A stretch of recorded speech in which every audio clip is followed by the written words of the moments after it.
Parang kailan lang. Nagsimula ako, halos walang maniwala sa akin kasi motor lang yung dala ko. And lahat ng kaibigan ko pinagtatawanan ako kasi wala pang networking company na meron taga Bicol na kumita. Pero after 4 years, sobrang grabe ng blessing na binigay sa akin. 4 years, 4 na sasakyan.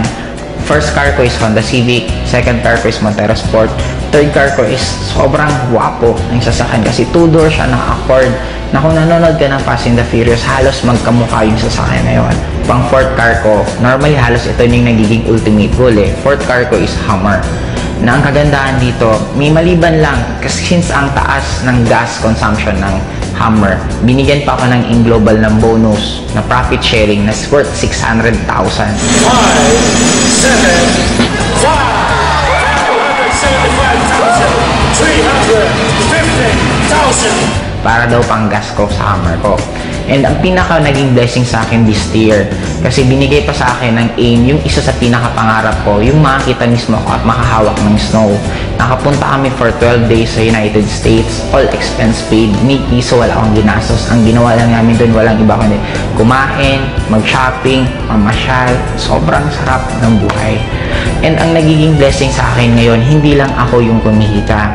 Kasi within this year alone, 10 sa taga Bicol ang nagkaroon ng first car nila. And I already created more than 30 millionaires under me. Ang isa sa pinaka-nasarapan ko sa AIM Global, kung ako tatanungin mo bakit AIM Global ang kinakareer ko, kasi ang dami kong choice kung ano yung pwede kong gawin na opportunity or pwede kong anong gawin na ibang bagay. Pero kaya AIM Global ang ginawa ko for 2 reasons lang. Number 1, kikita ka ng sobrang daming pera in a short span of time. Right now, I'm already earning 7 figures per month. And by next year, I'm sure kikita ako ng nasa 8 figures per month.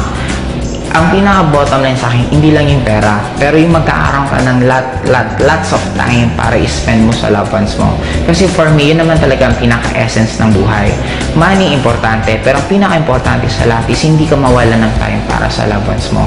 Kaya kung ikaw yung tipong tao ngayon na namumroblema ka ng pamasahe mo, namumroblema ka ng tuition ng anak mo, namumroblema ka ng kuryente, namimiss mo yung mga pamilya mo kasi nasa malayong kang lugar na ginagawa mo yun para ka lang kumita, meron ngayon na isang AIM Global na kaya nang ibigay lahat ng pinapangarap mo.